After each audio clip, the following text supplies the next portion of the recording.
Good morning. Hello बच्चों, कैसे हो आप सब। आज का जो हमारा चैप्टर है वो है चैप्टर नंबर 15, यह दिवाली याद रहेगी।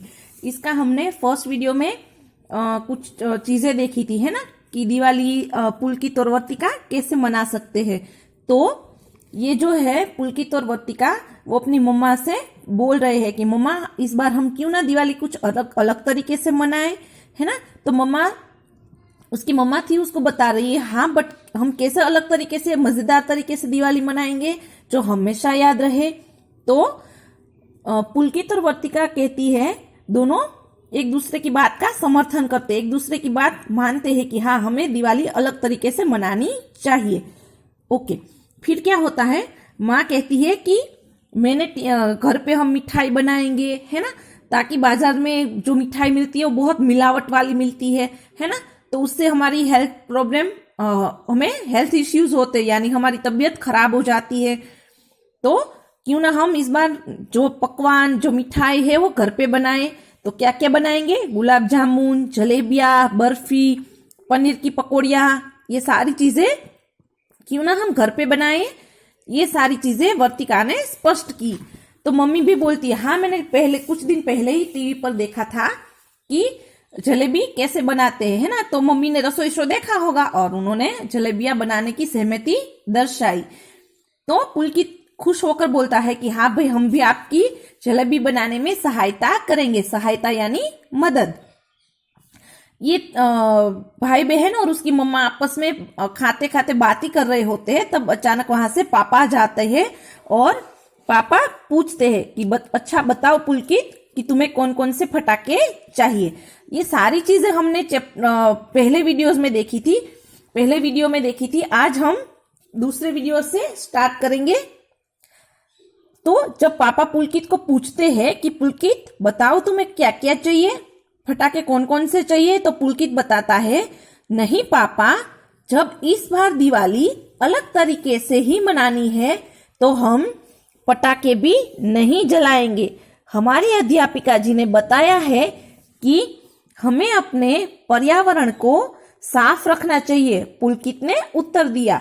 तो जैसे ही पापा ने पूछा कि पुलकित तुम्हें कौन से फटाके चाहिए, तो पुलकित उसको आंसर करता है, पापा को, उनको ये बताता है कि पापा अगर हम दिवाली कुछ अलग तरीके से ही मना रहे हैं तो फटाके जलाने की क्या जरूरत है। तो इस बार हम फटाके नहीं जलाएंगे।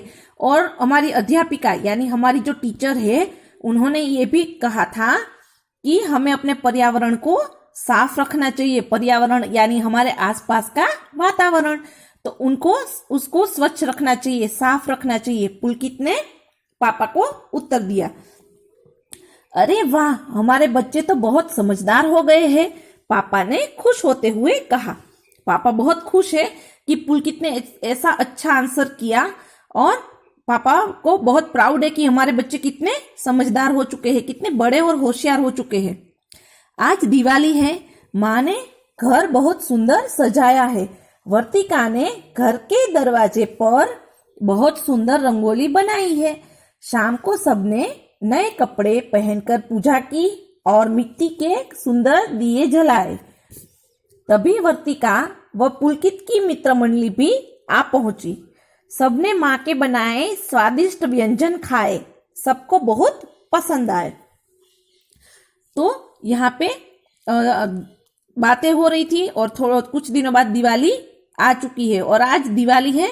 माँ ने बहुत अच्छे से सुंदर सा घर सजाया है। जो पुलकित की बहन है वर्तिका, उसने दरवाजे पर रंगोली भी बनाई है। शाम को सबने नए कपड़े पहने और लक्ष्मी जी की पूजा की और मिट्टी के सुंदर दिए जलाए। हम भी तो ऐसा करते हैं ना, हमारी दिवाली होती है तो हम भी बहुत सारे दिए जलाते हैं, कैंडल्स जलाते हैं, रंगोली बनाती है मम्मी, दीदी, है ना। और तो और घर को भी सजाते हैं रोशनी से। और पहले तो अगर किसी का घर ग्राउंड फ्लोर पे है या तो नीचे है तो वो आसानी से अपना घर खुद सजाते हैं। बट अगर जो अपार्टमेंट में रहते हैं तो वो क्या करते हैं, पूरे अपार्टमेंट को सजा देते हैं, लाइट्स और रोशनी से एकदम भर देते हैं, है ना। और तभी वर्तिका और पुलकित की मित्र मंडली यानी उसके जो दोस्त थे वो भी वहां पे आ पहुंचे और सबने क्या किया, माँ के जो सुंदर सुंदर व्यंजन यानी सुंदर मिष्टान पकवान सब बने थे ना, वो बहुत अच्छे से सबने एंजॉय करके खाया। सबको सारी चीजें घर की जो बनी हुई सारी चीजें थी वो बहुत पसंद आई। Page number 120। फिर सबने मिलकर फुलझड़ी, चरखियां व अनार जलाए। फिर सबने मिलकर क्या किया, मम्मी के हाथ के व्यंजन तो खाए, साथ साथ थोड़े बहुत फटाके यानी कम धुआं हो, शोर शराबा ना हो, ऐसे कुछ फटाके जलाए। क्या क्या जलाया, फुलझड़ी, चरखियां व अनार। किसी ने भी कान के पर्दे फाड़ देने वाले बम और धुआं फैलाने वाले फटाके नहीं जलाए। जैसा मैंने आपको अभी बताया, किसी ने भी कान के पर्दे फाड़ देने वाले यानी बहुत शोर हो ऐसे कोई भी फटाके नहीं जलाए, और तो और ज्यादा धुआं हो ऐसे फटाके भी नहीं जलाए, जिससे हमारा पर्यावरण प्रदूषित होने से बच सकता है। शाहिद अंकल व सबीना आंटी भी अपनी बेटी शाहीन और बेटे सारिक के साथ उन्हें दिवाली की मुबारकबाद देने आए। वर्तिका और पुलकित थे, उसके नेबर थे। उनका क्या नाम था, शाहिद अंकल और सबीना आंटी। वो मुस्लिम फैमिली है, फिर भी हमारा जो हिंदू का सबसे बड़ा त्योहार है दिवाली का, है ना, तो वो लोग हमें वो लोग सबके साथ खुशियां मनाने आ गए। उनकी बेटी वो थी शाहीन और उसका बेटा था शारिक, यानी वो चारों जन वर्तिका और पुलकित की फ्रेंड्स और उसकी फैमिली के साथ दिवाली मनाने आए और उनको मुबारकबाद दी। पिताजी ने बच्चों को बहुत सी रोचक बातें बताई। पिताजी थे वर्तिका के, उन्होंने बहुत सारी ऐसी चीजें बताई जो दिवाली के बारे में हमें नॉलेज मिल सके, हमें ज्ञान मिल सके। उन्होंने कहा, दिवाली कार्तिक मास की अमावस को मनाई जाती है। इस दिन भगवान राम 14 वर्ष का वनवास काटकर अयोध्या वापस लौटे थे। दिवाली के बारे में पिताजी थे और सब बच्चों को बता रहे थे कि दिवाली कब मनाई जाती है, कार्तिक मास की अमावस को। हमारा जो गुजराती कैलेंडर है ना, गुजराती हमारा जो न्यू ईयर होता है वो होता है दिवाली के दूसरे दिन। तो कार्तिक मास यानी कार्तक महीना होता है गुजराती लोगों का, उनकी अमावस को दिवाली मनाई जाती है। इस दिन क्या हुआ था, भगवान श्री राम थे, उन्होंने 14 वर्ष का वनवास काटकर अयोध्या वापस लौटे थे। भगवान श्री राम के बारे में आप सबको जानकारी होगी ही, है ना, कि वो 14 वर्ष के लिए वनवास गए थे। बट जब वो अपना वनवास पूर्ण करके, अपना वनवास खत्म करके जब वो वापस आए, तो उस दिन अयोध्या में दिवाली मनाई जाती थी। बंगाल, असम व ओडिशा में भी दिवाली काली पूजा के नाम से मनाई जाती है। ये 3 राज्य ऐसे हैं जहां पे दिवाली को काली पूजा के तौर पे मनाया जाता है। कौन कौन से राज्य थे, बंगाल, असम व ओडिशा। तो वहां पे दिवाली काली पूजा के नाम से मनाई जाती है।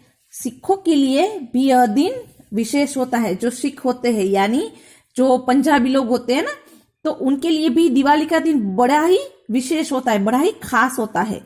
इस दिन को वे बंदी छोड़ दिवस के रूप में मनाते हैं। ये जो दिन है दिवाली का दिन, उस दिन बंदी छोड़ दिवस के रूप में मनाते हैं। उस दिन क्या हुआ था, जो धर्मगुरु है सिखों के, है ना, उसके गुरुद्वारे की ऐसी कुछ चीज थी, उसकी नींव रखी गई थी, यानी उसका उद्घाटन उस दिन हुआ था, इसलिए सब लोग उसे बंदी छोड़ दिवस के रूप में मनाते हैं, खासकर सिख लोग। उनकी बात सुनकर शाहिद अंकल बोले, हमारे प्रथम प्रधानमंत्री श्री जवाहरलाल नेहरू ने सही कहा था। हमारे सबसे पहले प्रधानमंत्री कौन थे, श्री जवाहरलाल नेहरू जी, बिल्कुल। तो शाहिद अंकल थे, उन्होंने उसके बात बताते हुए कहा, हम अलग अलग राज्यों से आते हैं, हम अलग अलग धर्मों को मानते हैं, हमारी अलग अलग संस्कृति व अलग अलग भाषाएं हैं, लेकिन फिर भी हम सब एक है, हम सब भारतीय है। शाहिद अंकल थे, उन्होंने बहुत अच्छी सी बात हमें समझाई। उन्होंने बताया कि हमारे जो प्रधानमंत्री थे जवाहरलाल नेहरू जी, उन्होंने एक चीज बड़ी अच्छी बोली थी। उन्होंने कहा था, भले ही हम अलग अलग राज्यों से आते हैं, अलग अलग राज्य यानी अलग अलग, जैसे गुजरात, पंजाब, हरियाणा, उत्तर प्रदेश, बिहार, कश्मीर, कहीं से भी, है ना, अलग अलग राज्यों से आते हैं। हम अलग अलग धर्मों को मानते हैं। कोई पंजाबी है, कोई हिंदू है, कोई मराठा है, कोई मुस्लिम है, तो अलग अलग धर्म को भी मानते हैं। लेकिन हमारी अलग अलग संस्कृति व अलग अलग भाषाएं हैं। सबकी संस्कृति मतलब कि सब अपने अपने त्योहार अलग अलग तरीके से मनाते हैं। जैसे पंजाबी लोग ये बंदी छोड़ दिवस के रूप में मनाते हैं, हम दिवाली मनाते हैं, नवरात्रि मनाते हैं। गुजरात में कितने सारे फेस्टिवल्स होते हैं ना, तो वैसे ही दूसरे राज्यों में उसके हिसाब से अलग अलग फेस्टिवल्स मनाते हैं। जैसे हम सारी जनवरी से दिसंबर तक हम कितने सारे फेस्टिवल्स मनाते हैं, है ना, तो वैसे ही दूसरे राज्यों में, अगर गुजरात के बाहर की किसी और राज्य की बात करें, तो वो राज्य में भी अपने सारे त्योहार बड़े धामधूम से, बड़ी सांस्कृतिक तरीके से अच्छे से मनाते हैं। सबकी भाषाएं भी अलग अलग है ना। भले ही हम गुजराती बोलते हैं, हिंदी समझते हैं, पंजाबी थोड़ी बहुत समझ लेते हैं शायद, है ना। कोई अगर पंजाबी फैमिली से बिलोंग करता है तो कोई उर्दू बोलता है, यानी सबकी भाषाएं अलग है, सबकी संस्कृति अलग है, सबके धर्म अलग है। फिर भी हम क्या कहलाते हैं? हम सब भारतीय कहलाते हैं, क्योंकि हम सब एक है। हम सब कोई भी राज्य में रहे, है ना, कोई भी भगवान को माने, कोई भी त्योहार हम सेलिब्रेट करें, बट कहलाते हैं हम सब भारतीय है। तो शाहिद अंकल की ये बात सबको बहुत अच्छी लगी। उसके बाद वर्तिका की सहेली मोनिका ने दिवाली पर एक कविता सुनाई जो उसने स्वयं लिखी थी। वर्तिका थी उसकी एक सहेली जिसका नाम था मोनिका। तो मोनिका ने एक कविता लिखी थी दिवाली के ऊपर। उसने खुद से एक कविता लिखी थी जो बहुत ही सुंदर थी और जो उसने खुद ही लिखी थी। ओके, इसके बाद आगे का जो हमारा बाकी का चैप्टर रिमेनिंग है वो हम नेक्स्ट वीडियो में जरूर देखेंगे।